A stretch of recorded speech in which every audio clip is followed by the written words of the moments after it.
एक गांव में मीठी नाम की औरत रहती थी, जिसके पास कोई बच्चा नहीं था और उसका पति भी एक लंबी बीमारी के चलते इस दुनिया से चला गया। वह छोटा मोटा काम कर अपना घर चलाती। मीठी भगवान गणेश की सच्ची भक्त थी और उन्हें अपना सब कुछ मानकर घंटों उनकी सेवा में लगाया करती। एक दिन वह किसी काम के लिए मिट्टी लेकर आई और उसने मिट्टी को अपने आंगन में डाल दिया। मिट्टी गीली थी तो मीठी उसे अपने हाथों से फैलाने लगी। तभी उसने देखा कि उसमें तो एक चूहा है।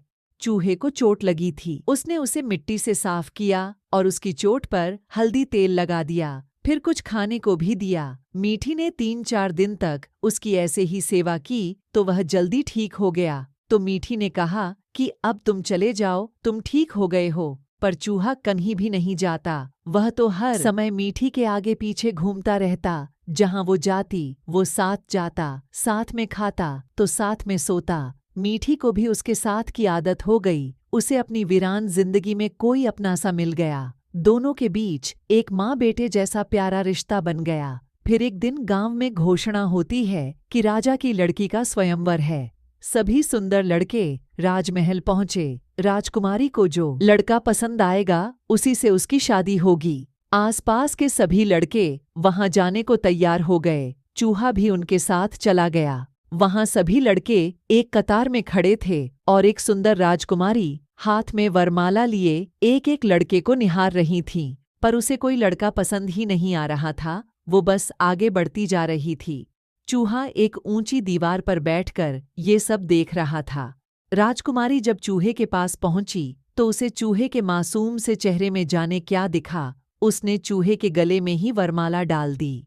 ये सब देखकर वहां खड़े सभी लोग हंसने लगे और कहने लगे, चलो भाई चलो यहाँ से, इसे तो हम सब में से ये चूहा पसंद आया, हमारा यहाँ क्या काम। सभी वहां से एक एक करके चले गए। राजा ने अपनी बेटी के पास जाकर कहा, बेटी तुमने ये क्या किया? स्वयंवर में जिसके गले में वरमाला डालते हैं उसी से शादी करनी होती है। मुझे भी राजा का धर्म निभाते हुए तुम्हारी शादी ना चाहते हुए भी इस चूहे से करवानी होगी। राजा ने राजकुमारी की शादी चूहे से करवा दी। दूसरी तरफ यह बात जंगल की आग की तरह सारे नगर में फैल गई। किसी को मीठी को भी बताया तो मीठी ने हंसी में टाल दिया। लेकिन थोड़ी देर बाद राजा ने अपनी बेटी को चूहे के साथ और साथ में बहुत सारा धन देकर मीठी के घर भेज दिया। मीठी ये सब देखकर हैरान रह गई।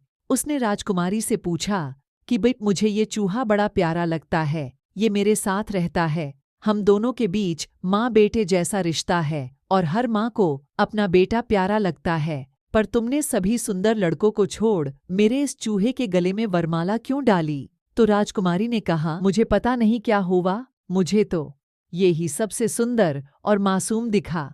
मीठी ने कहा, तुम रुको, मैं अभी राजा से बात करके आती हूँ, वो तो समझदार है, वो तुम्हारा जीवन इस तरह बर्बाद नहीं कर सकते। मीठी राजा के पास गई तो राजा ने कहा, मैं क्या करता, शायद मेरी बेटी के भाग्य में यही लिखा था। मीठी वहां से निराश हो वापस लौट आई और मंदिर में जाकर भगवान से कहा, बप्पा अब तुम ही कुछ करो, कोई रास्ता दिखाओ, उस बेचारी लड़की का जीवन बर्बाद हो जाएगा, कोई चमत्कार ही कर दो प्रभु। इतने जब मीठी राजा से मिलने को गई तो पीछे से आसपास वाली औरतों ने आकर राजकुमारी को कहा कि ये चूहा तो इंसान बन सकता है, तुम इसे एक गर्म पानी के पतीले में डाल दो। हम तो मीठी को ऐसा करते हुए देखते हैं। नई बहू ने बिल्कुल वैसा ही किया। एक पतीले में पानी गर्म कर चूहे को उसमें डाल दिया और सच में ही एक बड़ा ही सुंदर लड़का बाहर निकला। सभी की आंखें फटी की फटी रह गईं। उन औरतों ने जान बूझकर बहू को ऐसा करने को कहा था,